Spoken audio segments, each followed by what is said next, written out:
Assalamualaikum guys, ngayon pupunta kami sa loob ng kuweba. Doon, sa ilalim na lang. Nasaan mo yung kwan? Yung electric fan? Ay, tayo yung radyo, bukas doon, kasi yung malalim. Oo. Ito yung Alex, video nito. Kasi lang mo natin bilang eh. Kasi lang natin yan. Ito pala yung kung ganito sa loob. Kung wala naman hindi, ang lalim nun. Modern na tayo ng 50 meters na tayo. Tapos ang laban nyo, mga 20 meters siguro. At ang taas nyo, mga 10 meters. Kaya, dito sa puno ito talaga, sa maniwala man kayo o hindi kayo maniwala. Tayo na ako. Balik.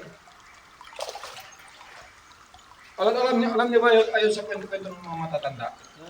Yung daw sa kwan na to, yung daw sa ilalim nito, meron daw isang kaharian.